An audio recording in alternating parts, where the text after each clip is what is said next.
Guys, welcome back to Medical Coding with Blue.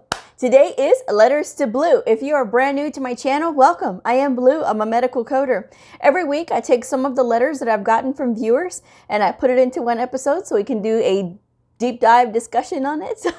So if you would like to have your letter submitted with your question or your story, perhaps something that you want to share, comment below or send me an email with the email address I have in the description box below. So thank you to everybody who submitted their letter. First letter.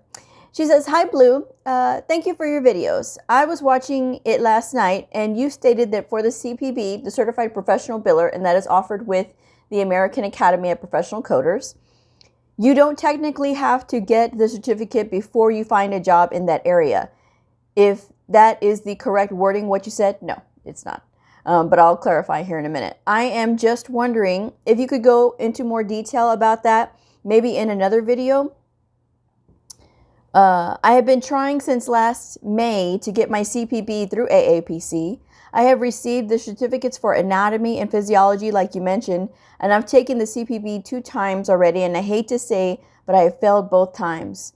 When you stated that you don't have to get the certificate for that specific thing, I got a little excited because it gave me hope that maybe I could go into the field before I pass my exam. Of course, I am going to take it again until I pass, but it would be great if I could get a position even without the certificate.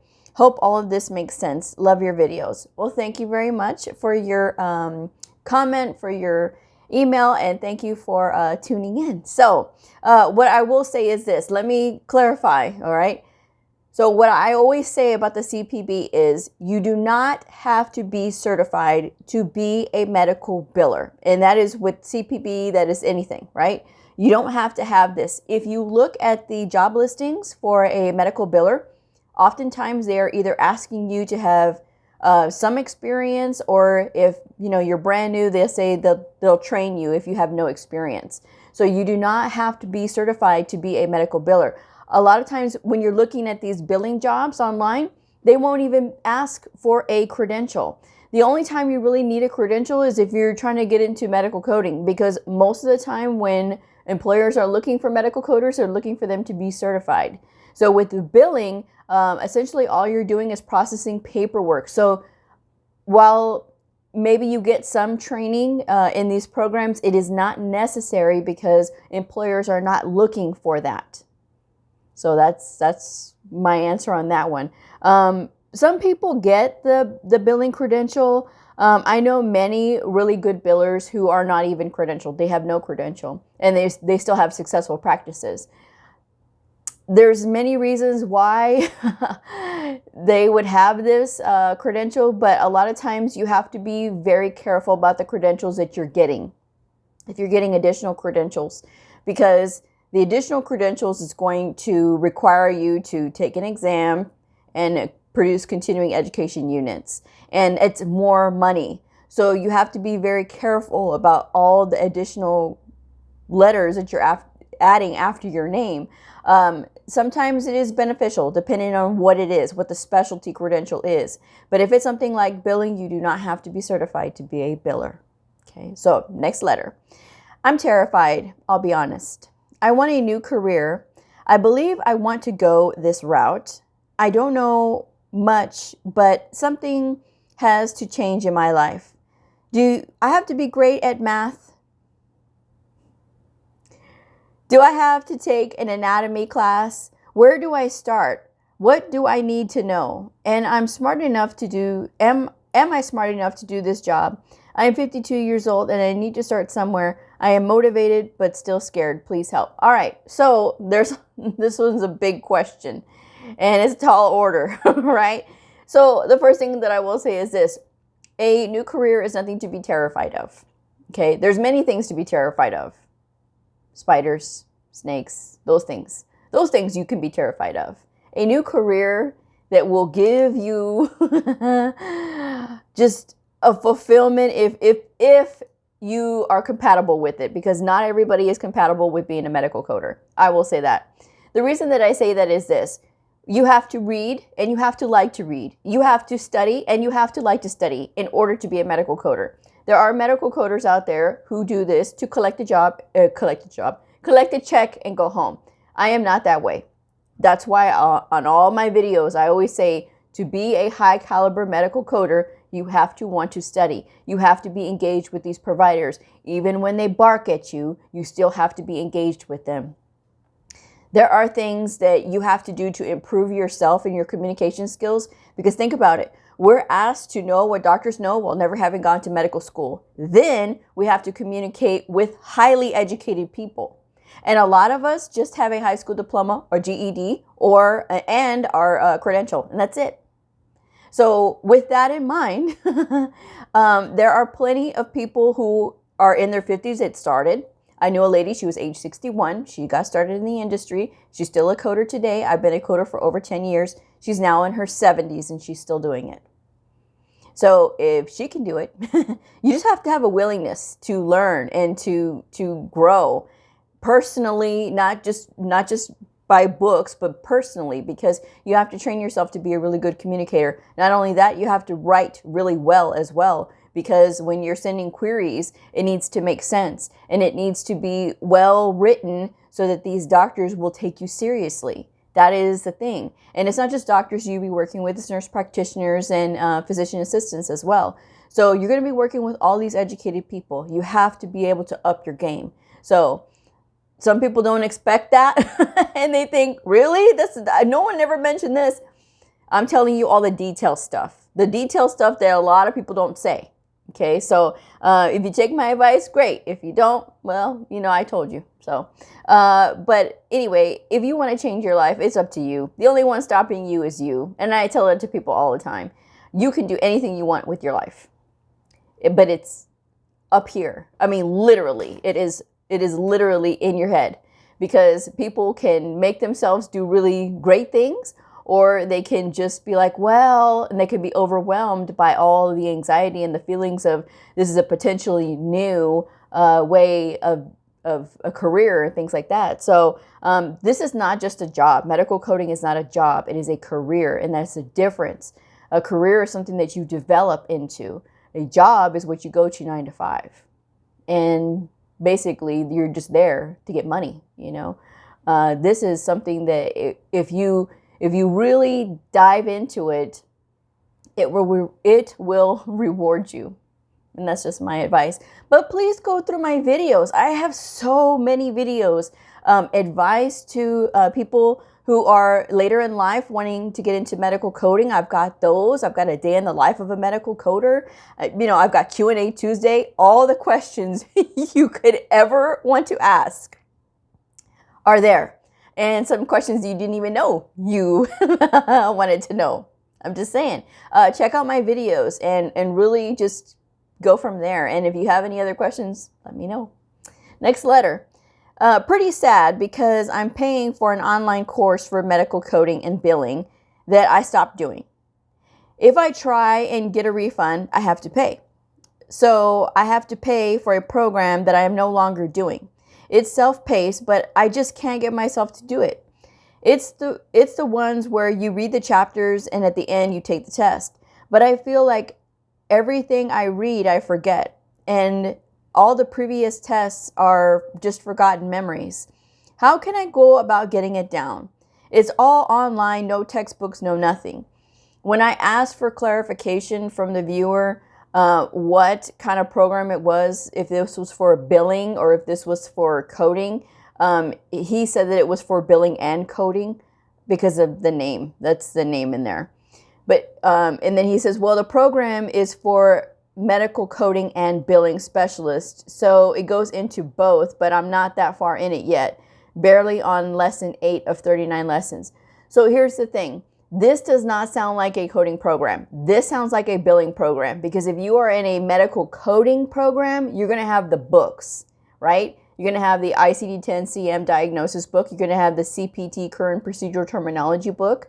You're going to have the HCPCS book. So the fact that it's all online, there's no textbooks, that sounds like the earmarks of a billing course. So again, you don't have to be certified to be a biller. But as far as getting that self-motivation to get in there and to really dig in and start doing these things, you have to be accountable for yourself. You have to know that there's going to be times when you're going to have to really be responsible and say, okay, I know I have 39 lessons. If I do a lesson a week, I'll be done in, well, he's less 31 weeks. Okay. So close, you know, but the thing is, and if you look at it like that, okay, 39 weeks, then you can just work it out that way. But you have to make time for yourself. You have to make time to learn this. I don't know what program they're in. He didn't respond back to me when I asked for more information. But the thing is, you have to know that when you sign up for these things, it's a commitment. This isn't something that's going to be so easy. And if they tell you that it's easy, you should run, because no self-respecting program would ever say that medical coding, to learn it, is easy. But I know that there's programs out there where they do say that, oh yeah, it's easy. You can learn it in your spare time. This is not something that you can learn in your spare time. You have to devote time to this. This isn't something that's so easy. And I get passionate about it when I start talking, because I can feel myself right now. I gotta go down, relax. But the reason that I get like this is because so many people get taken advantage of, and it makes me mad. You know, it's like you're selling a program, but you're not really telling the people what it's about. And then at the same time, these people are losing money because they think that it's easy, or they were told that it is easy. It's not easy, guys. You have to be responsible in order to do this. Yes, right now with the pandemic, everything is online. Everything is online. I understand. Some things are very difficult to do online. I mean, to learn and to have that kind of engagement, and if you're just reading and you're not used to reading, that is 90% of what medical coders do, is read all day long. But I will tell you this. He said that, well, you know, I forget. You know, as soon as I read it, I forget. I do that too. But the thing about learning as an adult is repetition. That's the only way you're going to learn. So even if you read it and you do your test and then you forget about it, keep going, because after a while, it will start to get like second nature. You'll start to remember these things. That's when you got to employ you doing those flashcards. You have to do the flashcards, guys, or you have to be watching these videos. Get on YouTube and watch these videos about like anatomy, physiology, medical terminology. Do that. There's tons of videos on there. I'm not going to leave any links because there's so many. And, you know, I mean, it's whatever is easiest for you. But you have to be committed when you're in these programs. I hate to hear anybody lose money. And I hate to hear people that they get their certificates and then they just give it up because it's just like, oh, it was too hard. It's a challenging field. It is an intellectually stimulating field. That's what this is. And, you know, I just really wish that people would do more research before they sign up for these things. But if you're in it, then stick with it, because yes, you're gonna feel lost. You're gonna feel lost at sea in the beginning because it's brand new. And especially if you've had no experience in the medical field before. Oh, I had no previous experience in the medical field. The thing about me was I like to study and I'm a reader, and that's what helped me. That's what really was able to save me, because if I didn't like to read and if I didn't like to study, I would be like, this is hard. You know what I mean? Like there's so much to learn. It is, but it's going to come with time. And I say this on a lot of my videos. This stuff comes with time. But you have to be present in what you're doing, and you have to set yourself on a schedule, because if you're sitting there still spinning your wheels at 8 out of 39 lessons, come on, you got to dig in and you've got to start doing this for yourself. If anything, for yourself, because clearly you wanted to do something different.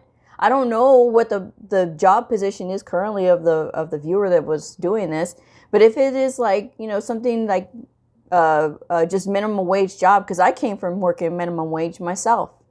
So that is the thing. You know, if you really want that new life, then you got to want it bad enough to do the heavy lifting, like doing the studying and getting in there and staying on it. Because if you don't stay on it, then you just wasted money. And I don't know how much you spent.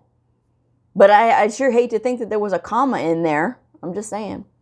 But best of luck to you, and I hope that you dig in there, and I hope you start doing it because it's for your own benefit. I'm just saying.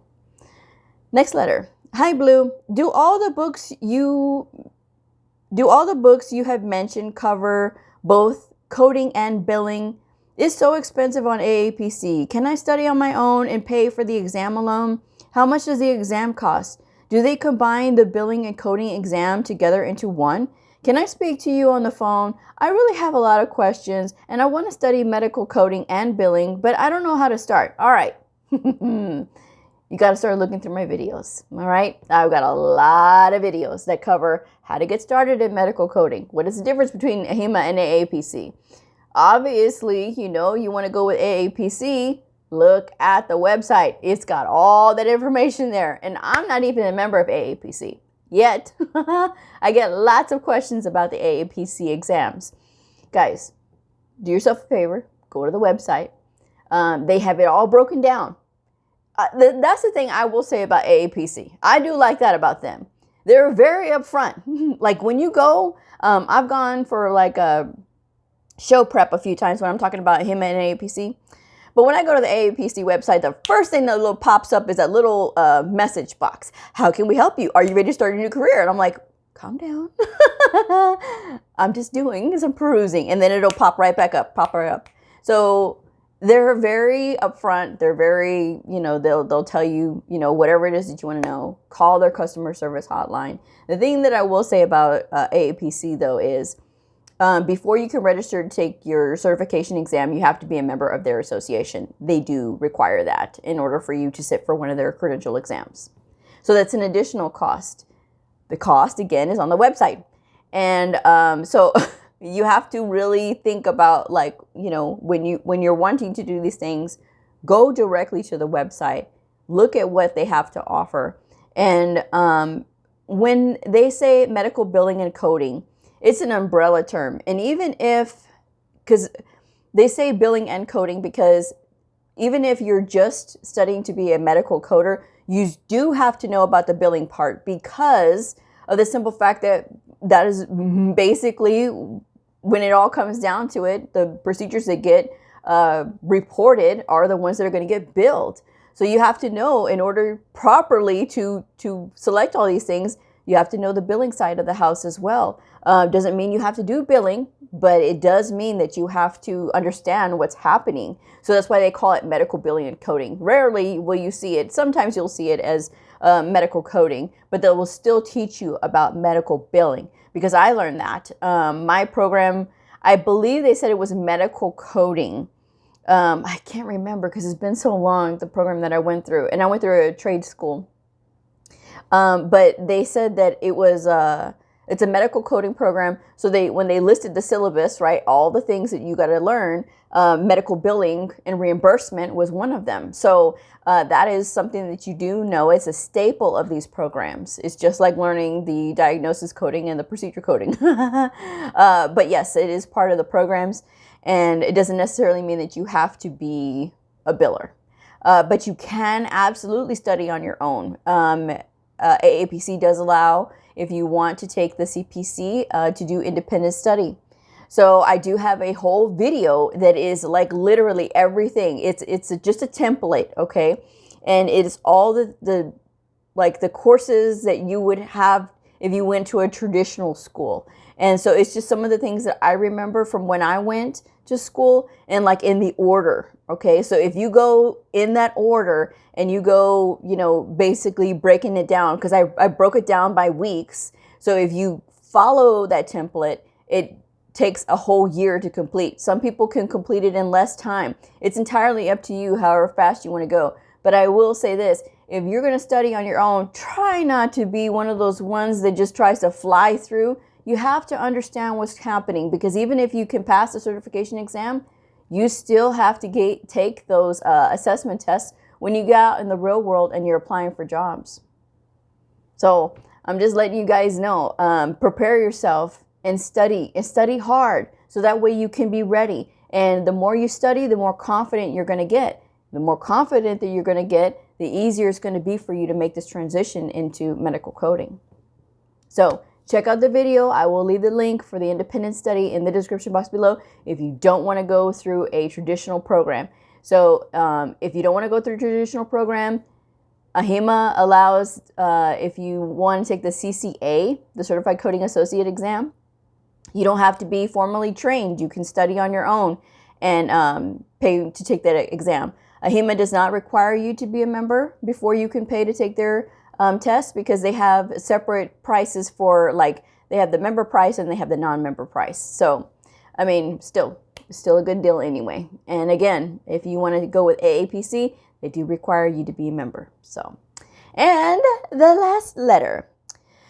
I'm interested in studying, but I'm scared because I was working different warehouse jobs and now change my life. I have been living here in this country for 27 years. I was studying medical assist about 14 years ago. I was working in the field for 10 months. My passion in the field, what do you think? Thank you for helping me. Okay, so here's the thing. If you are wanting to do this and you're older, you can still do this. This is not something that there's a cap on the age or anything like that. If you want to do it, go for it. I will say this, if English is not your first language, to please continue to work on your English. Now, I'm letting you guys know this because I'm being your friend here, all right? People don't always want to say these things because they don't want to offend anybody. I'm not trying to offend people. I'm trying to be real and let you guys know that when you are speaking with these doctors, they're going to expect you to speak very clearly, and your communication needs to be really good. Doesn't mean that if right now you need to work on it, oh, I can't do it. Yes, you can still continue to study for medical coding, but you can also continue to work on your English as well. And also continue to work on your written English, because when you look in these job listings, it will say that we prefer candidates who have good English, written and verbal. So that is something that you guys need to know. And I'm not trying, again, don't want to offend anybody, but if I offended you, there's nothing I can do. I'm just letting you guys know. I want you guys to be set up for success. I don't want you to be like, well, no one told me, I didn't know. You're going to be working with very intelligent people. They're going to expect you to raise that bar. And in order for you to be taken seriously, because when you have to query them, these doctors, they don't like to be told that they have done something wrong or that they were incorrect. No. You're incorrect. You have to be able to bring your A game, folks. So again, if you want to do this, go for it. Nothing should stop you, whether you or working in a warehouse job or whatever. I delivered phone books before I became a medical coder. I worked in a bar before I became a medical coder. I cleaned houses before I became a medical coder. You name it, I did it. So, I'm proud of my background. I'm proud of what I've done, and I'm proud of the honest living that I've made. I enjoyed doing phone books. I loved traveling, which is what I did when I delivered phone books, but you can do anything. It's up to you. There's literally nobody stopping you but you. So that is my advice. Thank you to everybody again for your letters. I truly appreciate it. I'm going to go ahead and wrap this one up, and I will see y'all again in 2021. So hit that subscribe button, like this, share this if it helped you, and I will see y'all later. Bye.